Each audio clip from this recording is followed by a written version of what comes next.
Well, hello, everybody. Welcome to this episode of LinkedIn Live. I am your host, Tiffany Bova, and I have the wonderful honor and pleasure of welcoming my dear friend back. I think the third or fourth time, Seth Godin. Welcome back to the show. You know what I love about that opener? I it's enough that you're standing there saying profound things and the people who are standing next to you are looking at you with their jaws dropped, amazed by the pearls of wisdom. That's not what I love about it. What I love about it is that in every single one of the shots, you're showing up the way you show up in the real world with generosity, turning on lights for people. It just comes right out. You're a wonder. You're a wonder, Tiffany. What a pleasure.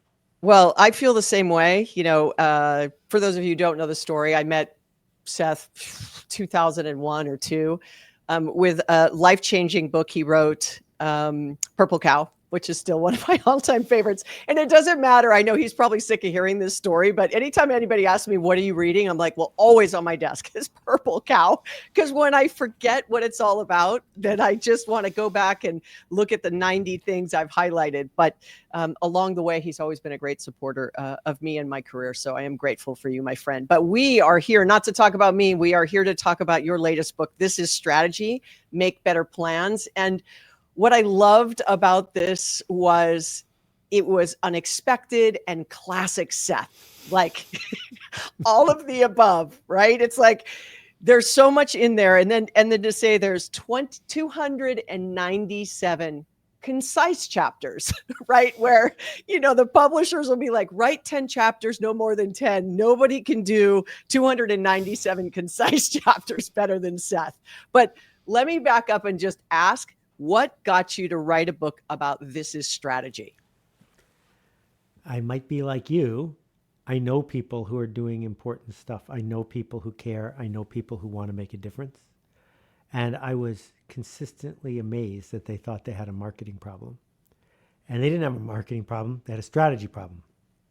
What we decide to do tomorrow is not obvious. It used to be obvious. It used to be tomorrow you should do what you did yesterday, but maybe work a little harder. That doesn't work anymore. And so I wrote this as a love letter to people I care about and to say, here's 400 questions. Here's some ways to think. Here's a philosophy of becoming. And I don't think anybody has ever written a real book about strategy before. I mean, people like our friend Roger Martin have definitely written important books, but strategy is not tactics. Strategy is not goals. Strategy is not what is your plan. It's all the things that happen before that. I agree. And often I will say, when let's go back, you don't have a marketing problem. I'd say the same thing with sales. Like, you don't have a sales problem. You have a strategy problem, and we could debate the sales and marketing discussion. Right. But, I kind of say the same thing. And I go, your PowerPoint, your strategy PowerPoint doesn't show up in front of a customer, right? It doesn't show up on the, manufacturing floor when the driver is dropping something off. Like that strategy deck, that strategy tactic, that strategy promise, the KPIs, all those things, they don't show up, right? Yep. It's all the little things that are super important. And I think that you boil it down to the small viable audience, which I think starts people to understand it's all the little things that happen before. And if you don't know who that audience is, how do you ever blow out a strategy from there? Exactly. Pick your customers, pick your future. And I'd argue you've been saying this for 20 plus years. Oh yeah, I just keep repeating myself for sure. Right? But the question really becomes, why do you think it's so difficult to do that? And I'm going to ask you in multiple ways. One is, I'm listening to this and I'm thinking of starting a business. Okay. The second is, I have a business that has some level of customers and some level of revenue, and maybe I'm a small micro business, and let's call it less than 5 million in revenue, right? Mm-hmm. Which is 98% of businesses, right? Okay. And then I'm larger than 5 million, and then I'm an enterprise, right? And I think the answer to the question I just gave you will be different in each of those. But if we start either way, why do you think they're unable to? They hear you, they clearly understand it, but they can't action it. Well, there's two reasons. The first one is maybe they don't see it. That giving people the benefit of the doubt, when I talk about systems, they understand gravity for the first time. That they don't see time, they just see today. So that's part of it. You don't see it. But the biggest problem, which is the answer to almost every mysterious human question, is fear. And the fear it might not work, and then you're on the hook. And the fear that it might work, and then you're on the hook. And so many people who are independent are looking for a job without a boss. They're looking for a way to do an honest day's work and get an honest day's pay, but not be on the hook. So many people who do have a boss are looking for deniability, for a way to fit in all the way. And so that's why we have a race to the bottom. That's why the number one slogan of companies in North America is you can pick anyone and we're anyone. That's why people struggle to get picked. And to stand for something is scary. So when in doubt, look for the fear. Other people have fear, and so do we. And I think as you get higher in organizations, I can only talk about myself personally, the fear gets bigger, I feel like, right? Because the risk and the reward is bigger. The exposure is bigger. The vulnerability is bigger, right? It's also easier to play it safe. Sorry to interrupt, but yeah, if you're a soloist and you don't make any money, you don't make any money. But if you're one of the top 50 people at a Fortune 500 company and you do nothing for a year and no one knows it, you're safe, right? You get paid your salary, you get your perks, and you're safe. So there's this huge incentive to hide because hiding is rewarded. Yeah. And do you think hiding is easier or harder based on how you track that performance? Like, do you think that the KPIs, right, the key performance indicators or the metrics or, people work towards what they're getting measured on? Correct.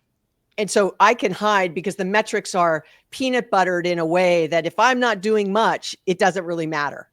Yeah. So, I mean, we can challenge the people who are listening to chime in on this, but what are your false proxies? So a false proxy is something that's easy to measure, but isn't relevant. So how tall you are is not a useful measure of whether you're going to be a good president. How many words per minute you type is not a good measure of whether you're going to be a good programmer. But we measure both of those things all the time. So most of us have a job with some measured thing. And the question is that a useful measurement that actually separates the people who are doing great work from the others? Or is it an easy measurement? Because if you're being measured by an easy measurement, my guess is you're a slave to that measurement and you're afraid of that measurement and you're going to do whatever you can to keep it okay, but it's not the point. So if you go to meetings all day, one of the things you're being measured on is going to meetings. How many meetings did you miss? Were you a good citizen in the meetings? Did you bring donuts to the meeting? But what's not being measured is, were you the person in the meeting who spoke up and told the truth in a way that caused the organization to shift gears? Because we rarely have the guts to measure that, which is why we rarely get that. And you use this term, sort of the invisible system. You think this is part of that, is the metric and I'm focused on it and I'm just managed on the wrong things. And the larger you get, I can hide a little bit more easily. And so I'm just not aligned to that. Start with the customer and go from there. Yeah, well, let's talk about systems because it's worth a couple minutes. So the most famous system is the solar system. And there are no solar system deniers. I mean, there are people who are debating Pluto. But in general, everyone agrees the Earth goes around the sun. It doesn't go around the sun because it wants to. It goes around the sun because of gravity. Gravity is invisible. None of us really understand gravity, but we accept that it's there. Okay, so what are the invisible forces, for example, that make it so that the top 50 famous colleges in the United States are famous and expensive? What are the factors of tenure and library size and football teams and whether it was a nice day on campus and whether the college looks like it's supposed to look from the catalog, and all of these things that are invisible measurements that we use as false proxies as to whether it's, quote, a good school. And we even call famous colleges good schools, even though we have no idea if they're good. We just know they're famous. So there's all these false proxies. And as a result, if you've got kids, you're about to go $250,000 into debt to send your kid to a famous college instead of a good one. So don't say it won't work on you, because it does work on you.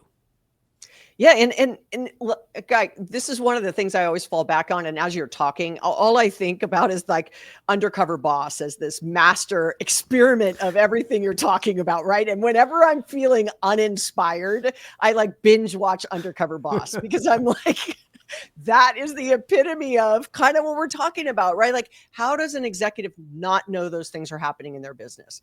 How Yeah. are they not paying attention to sort of the small micro decisions that they've made or didn't make and someone else made? And they don't even understand the implications because they have this 40,000-foot view that gives them no visibility into what's really happening in the business. But Yeah. if they went and did the job, like I tweeted something the other day or X'd it, however we say it now, that you had said that if you want to do marketing, go sell, right? Yeah. Like it's like if you want to be a leader, go do whatever it is you're leading, right? Yeah. Because otherwise, is the strategy right?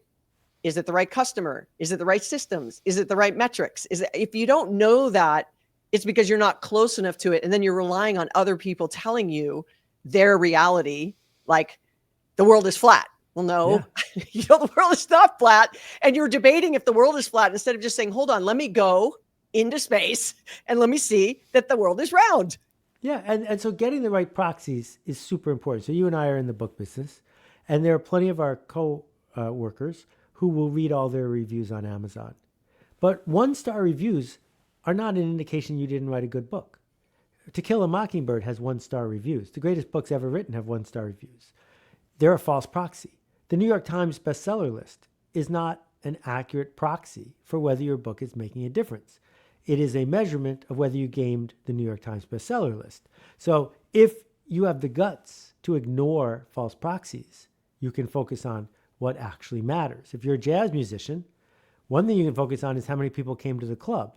But that's not useful because that's just a measurement of the promotion. What you can measure is, did the people in the room light up when you played that new song? Did you feel the energy and the electricity? Measure that, and your music's going to get better. But I think that means you also have to be in tune with yourself. So you not only talk about business strategy, but you talk about the personal evolution as strategists, right? And I'm gonna ask you to unpack that, but also to say that it's also a kind of like your own personal strategy, right? That then lends itself to how you build a strategy for the business. Yeah. So, if Tiffany Bova wrote a letter to the Tiffany Bova of a year and a half ago, thanking her for some of the choices she made, I think we can guess what kinds of things would be mentioned in that letter. Things that you did a year and a half ago that set you up for where you are right now. Well, let's all imagine the future us sending us a letter. What investments are we going to make? What choices are we going to make to become the person who's going to be grateful we did those things? If you're a dental hygienist and you're trapped in that and you've been doing it for 7 years and you hate it, but you don't have the guts to stop, well, the you of 2 years from now is going to be really annoyed that you didn't stop because you didn't let yourself free. You didn't let yourself do the work you want to do. And so strategy is a philosophy of becoming. It says, not what's my goal, but where do I seek to be and who am I being of service to? Where's the gravity? Where are the systems? How long is it going to take to get from here to there? What assertions am I going to make? So I think it's better to put yourself on the hook than to hide and just hope that it all works out. But I would say, and I completely agree. And I would say surrounding yourself with people who will support that motion, Correct. right? Because at two pivotal points in my career, like if I were to write my letter back to myself a year and a half ago, and if I were to write a letter back to myself in 2016, at both times, Seth Godin was one of my top 5 calls. So, mind you, Seth grabbed my arm in 2015 and said something to me that totally changed my perception of where I could add the greatest amount of value. So I made a change. It only worked because you knew that's what you needed to hear. Yes. I was just repeating what was the noise already in your head. So part of the essence of this book and this work is to teach people to be that voice, to have you see the system while you're still in it So you don't have to wait till it's all over before you realize what's going on. Yeah, and it's kind of not only challenging conventional thought process of how to create strategy, like let's do our annual offsite and we're going to have a strategy meeting for 3 days and all get together and we're going to walk out and we're going to have this deck and then we're going to, cascade it to the company, and aren't we brilliant? If that's the traditional model, Right. and people listening to this, right, are going, that's what I do as a leader, or Right. I'm the receiver of the cascading of the 3-day offsite, right? Correct. But how do you disrupt that conventional process? Well, it's interesting. When you try to change the logo for a company, everyone has an opinion because everyone has a visual sense of logos and thinks that their opinion is as good as everyone else's. So you should never do a logo in a committee because there's no point in that. And amazingly, strategy is similar. The more people who are on the committee, the more likely it is that your strategy is just a bunch of tactics to give you a place to hide. When we think about the best arc at, for example, Salesforce, is when Mark and maybe one or two other people said, we have a strategy. We see this thing moving to the cloud. That's what we do. And there's no debate about that. Once Ritz-Carlton announces its strategy and empowers frontline workers to make its strategy come true, things get better. What we don't want to do is say to everybody on the team, 100 or 1,000 or 10,000 people, help us think of a strategy. What we want to say is, this is our North Star. This is what we do here. Come help us think of tactics. We trust you to think of a better way to get over there. But these assertions about how the world is, these assertions aren't up for debate.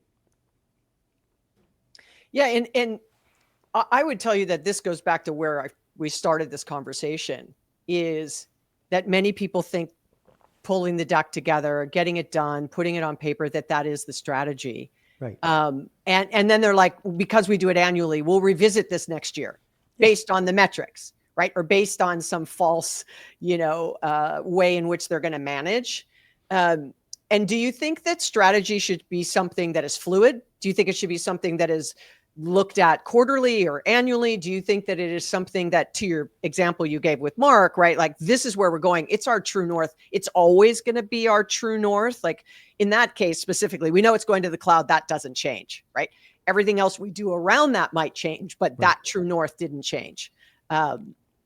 So there are systems all around us. Either you're changing the system or you're using the system to make the change happen.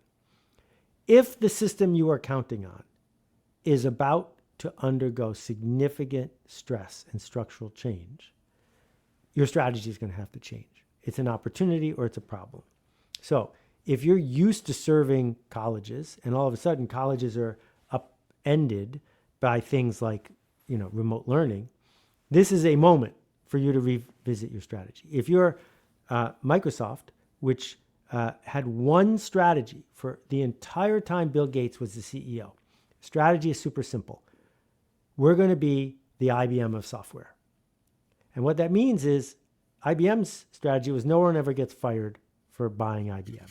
So that means you have to overstaff and over customer service. You don't have to be the technological cutting edge, but you got to make it so it's always safe to buy an IBM computer. Bill Gates learned that lesson. That's all Microsoft did. And when Ballmer took over, he completely lost the thread, didn't understand what business they were in, made huge errors one after another. But now Microsoft looks at the world and says, everything that touches a computer is about to be changed by artificial intelligence. That is what we see happening to the system. Everything we do in our strategy, therefore, has to reflect this change to the system in which we work.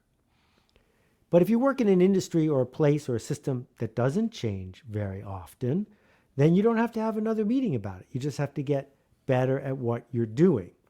And so big companies have to make a lot of decisions about this, but amazingly, a study that I quoted in a Harvard Business Review article shows that even CEOs spend only a tiny fraction of their time thinking about actual strategy. That's a mistake. That's pretty much their only job. But if you're at a reasonably sized or small organization, Like in my case, I was a soloist for a long time. I said in 1985, they publish a lot of books every year. Some books are really complicated. There aren't enough people to make the complicated books, and publishers need more complicated books. So I built a business to make complicated books. Almanacs. I did the People Magazine Celebrity Almanac. I did the Stanley Kaplan Test Prep books. And I could do that for a very long time. And then DVDs came along, and DVDs threatened to completely upend the book industry because they could hold so much data. So I made a strategy shift to do that. I was wrong because DVDs were replaced by the internet. And what the internet did was put huge stress on nonfiction book publishing because you don't need a reference book anymore. You have a reference book. Right. And now, after 25 years of that, the entire book industry is changing, probably for the last time that I can think of. And if you're in that industry, you need to have a strategy meeting. What is it that I do and why do I do it? Because the system I'm in is really changing. So that's the way I think about the periodicity of how often we need to think about our strategy.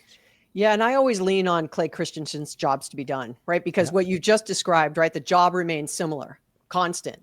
Book, consume content, right? Used to be on a cave wall with a little, you know what I mean? A rock. And then it was on, with a quill, and it was on this, bark. And then it was on, whatever, pigeon fluid. It was, you know what I mean? You were consuming content. The job to be done was to communicate something to somebody else, right? Yeah. Or to leave something behind so someone could consume it at another time.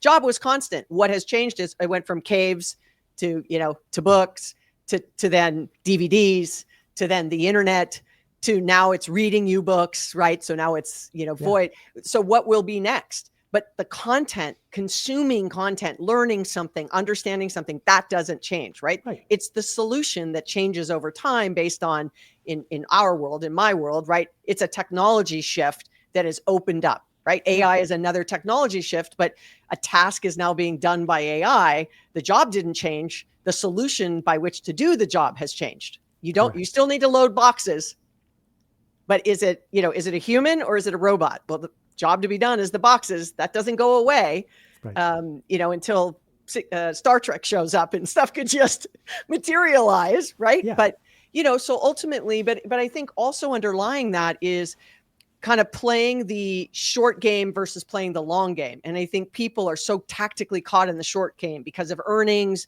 or because of revenue or because I'm trying to keep the lights on. I have all these employees that, to your point, they spend very little time on strategy because that's long game. And long game thinking requires very different skills than the tactical, I'm blocking and tackling all day and I'm really good at it. Yeah. Yes. And let's add one more thing, though. If you're not the CEO and you come to work tomorrow, you've invested tomorrow.